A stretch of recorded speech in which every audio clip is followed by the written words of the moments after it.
Samantala makakapanayam po natin si composer at editor ng Channel 12 sa loob lamang ng 15 minutes at magkakaroon ng karagdagang tanong para sa mga isyu ukol sa Channel 12. Hello po, magandang umaga po sa iyo. At magandang umaga po sa lahat ng mga nagsusubaybay dyan o kaya hindi kaya mga manonood dito. At sa rin po, Wither. May karagdagang tanong para sa iyo, paano mo ba nadesisyon ang pagbubukas ng network at paano mo bang dumiskarte kung nabubuksan ang TV station nito? Hanggat ang mga regional, AM at FM sa buong bansa ay pwede bang ibuksan? At mapatunayang mong sino ang nagmamay-ari nito? O di kaya'y sino-sino ang mga engineers at kung paano ginagawa ang TV station o maging ang transmitter nito? Well, so wala pong inilabas na nag-release kung paano nag-desisyon ang pagbukas ng network. Ngayong araw na po ito, nagdidesisyon po ako. So, natapos na ang school year 2024-2025 graduation rights, recordation rights namin noong Abril 12, mga alas 3:30 po.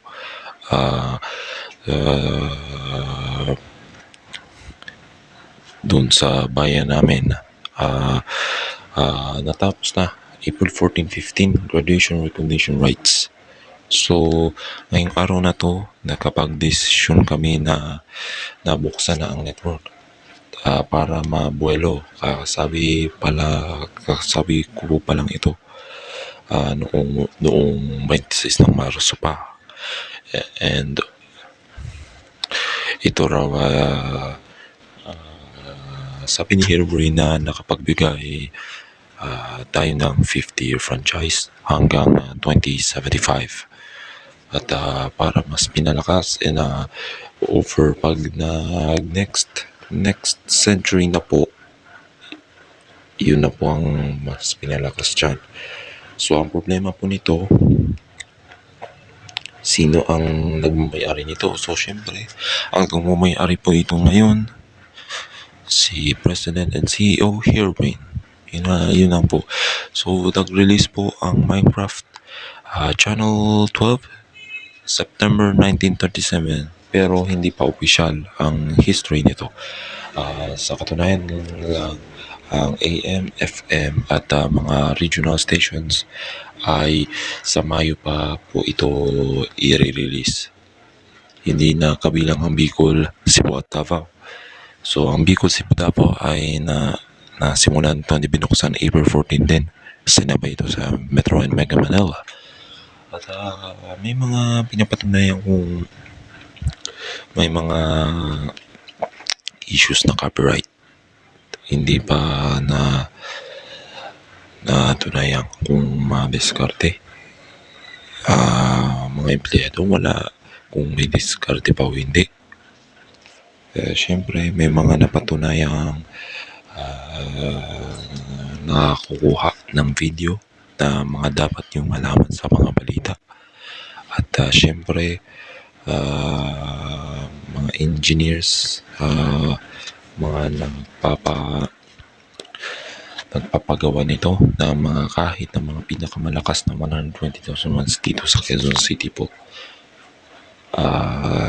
Ngayon nasa Balongay na po ako, sa Bicol po ako.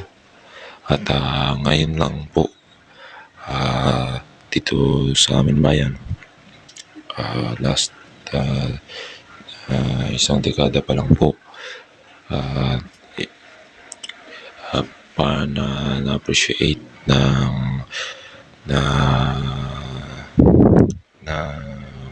release yung Channel 12. So nakita ko po sa Facebook na Channel 10 po ang ginawa. So nag-release po kami ng pangalawang channel ay ang DWHS TV Channel 30. So papakitain natin sa video. Wait lang.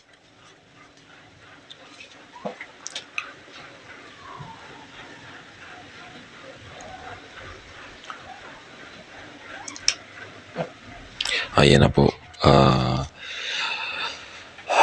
Na nakalagay dito DWHS TV. So last April 2022 po ito ang na-release. So hanggang ngayon nag-final sign off as DigiWorks na po ito. At ngayon Minecraft Plus na po ito. So naka-defunct po siya ang HTV hanggang ngayon po. So ang nabuksan lang po namin is yung Channel 12 network mismo sa mga kinalalagayan na yung HTV yung test broadcast nung so nag-release po ito ng 2022 as Channel 8. So may nagkuha ng frequency Channel 8 na-move po namin sa Channel 17. So may nagkuha ng Channel 30 na frequency mula sa mga fan-made, yan, mula sa mga katulad nito sa mga YouTubers. Pinalitan po namin ng Channel 40 po ito. At yun lang ang may mga pinapatunayan na kung bakit nagpalit ng mga channels, kasi may mga nag-affiliate na.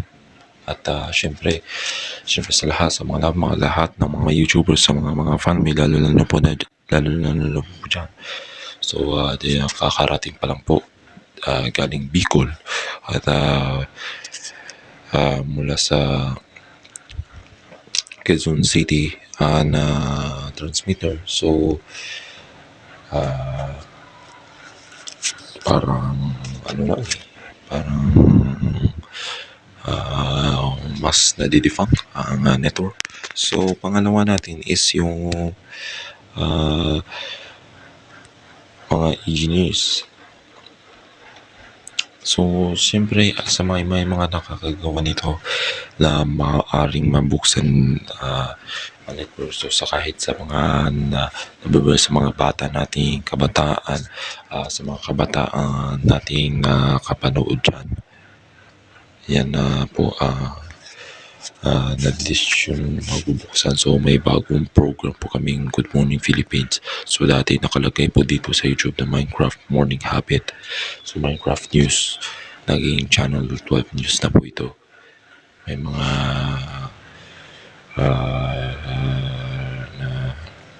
basta may mga pagbabago na po yun ang ating channel, kasi para ito ay mas pinalakas. At syempre po kabilang po dito sa dapat mas wide at mga coverage na to.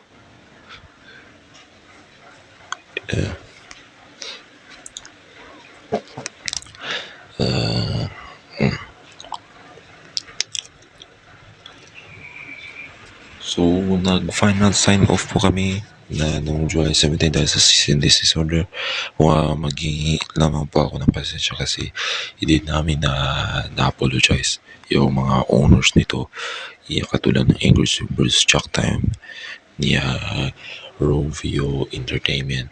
So ang Good Morning by Fast Sounds nahingi po ng permiso, lalo na po kay Gamers React na naghingi pa rin ako ng permiso. At hanggang ngayon po I will create it mula sa owner nito. At nasa 100 ay hindi basta para mapamarami ang views nito sa mga lahat ng mga manunood natin, sa lahat ng mga so bye kasi para mapakita natin sa mga Pilipino na may mga kinagagawa nito sa mga lahat ng mga mabubuti, sa lahat ng mga sa mga ginagawa mula sa bahay at maging sa mga kinabibilangan nito na sa mga nakapag-aral sa mga kolehiyo at maging sa mga nakapagtatapos sila. So may dagdag inspiration po sa Herobrine at may mga dagdag po pag-asa. So maraming salamat po sa mga humingi ng pasensya. Gamers React, lalo po kay Rovio Entertainment, GMA Network Incorporated, at syempre po sa mga lahat ng mga nag-distribute. So sa ngayon po, sa next month, maghihingi kami ng promo plugs para sa mga ano, ako na po mag-voice over. Hindi na po yun artificial intelligence ang boses. Kasi yun lang pinaka-moments para sa mga lahat ng mga nanonood na kung kailangan bang iano para mapanood ang ating mga ano. So sa susunod may mga movie flicks. Next month po, magkakaroon po ng movie flicks 8 p.m. Mas pinalakas na po yan. May mga dramas na mga katulad ng mga action and lahat ng mga ibang mga pelikula na magkakaroon ng mas intense at katulad ng mga iba noon, mga noon. At sa katunayan rin, may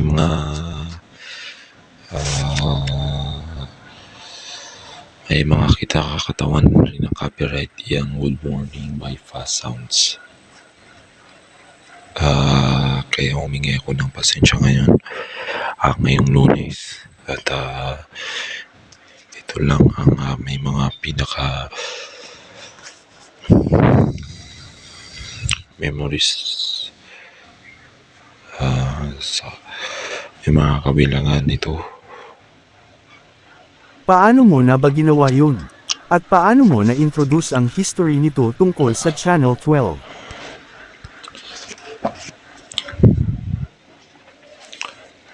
Well, at naka-introduce namin ang history.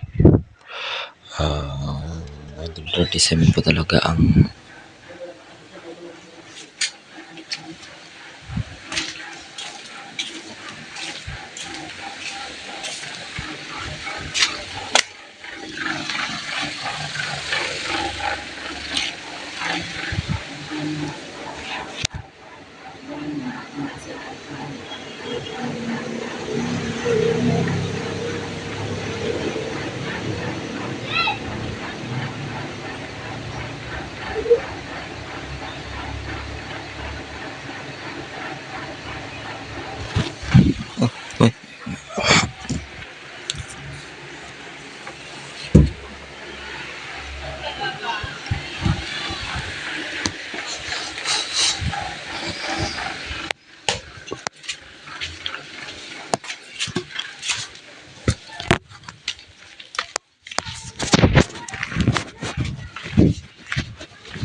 ganda naman.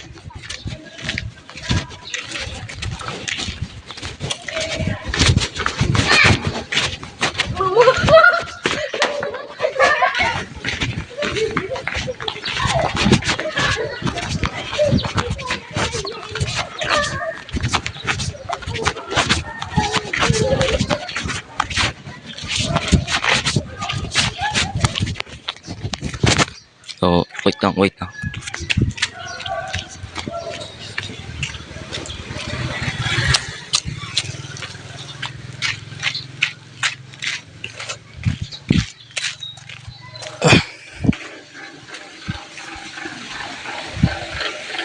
Yan natin. Tigaan ko natin sa wait mo. Lahat na.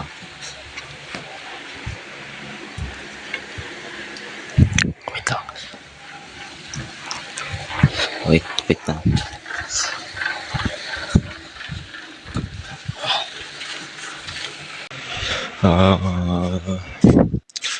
Nagpag-itulos kami ng since 1937 po sa so nag-upload po ako ng Minecraft Station ID 1953-1963 Channel 12 and 10 Manila Bicol. Yun na lang po ang pinaka Channel 10 Bicol, ngayon Channel 8. So may Channel 10 Naga sa Iriga, RPTV DZKI Iriga.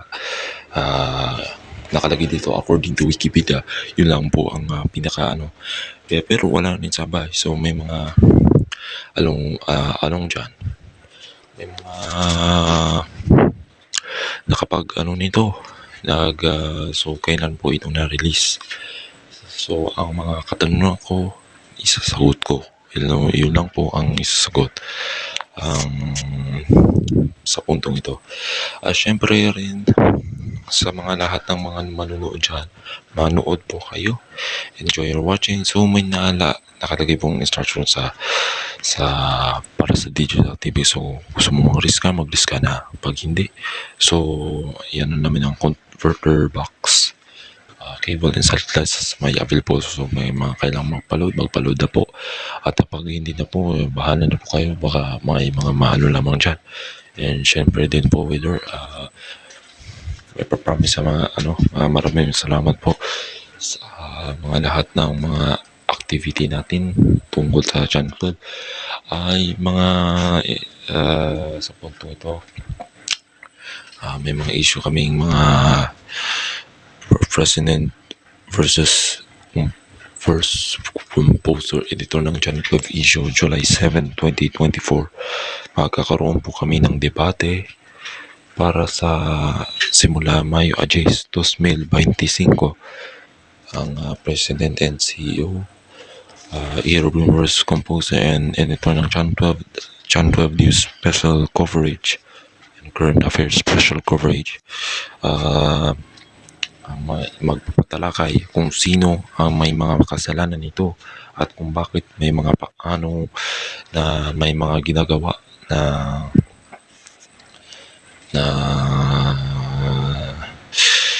magpapahatol ng katulad nitong mga covered issues, parang debate, parang forum, open forum. At yun lang ang mga na-announce ngayong araw na ito. At maraming salamat po.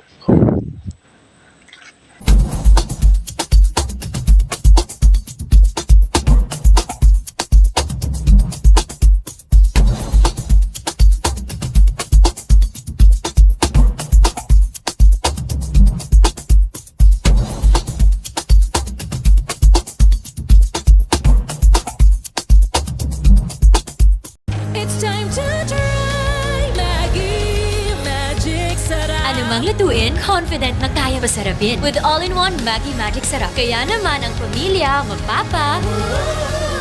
It's magic! Itong malakas uminom noon. Parang ibudo. At ikaw naman yung walang patawad sa pulutan. Puro taba pa. Pare-pariwara. Atay tayo dyan! Buti, bago na tayo. At sa tulong na din ng Liberate Silimaring Capsule. Kasama yan ang exercise at tamang pagkain natin. Okay talaga tong Liverade. Kaya ang tawag sa atin, Liver Lover, boys! Liberate Silimaring Capsule. Liberate na! Mahalagang paalala, ang Liver Aid ay hindi gamot at hindi dapat gamitin panggamot sa anumang uri ng sakit.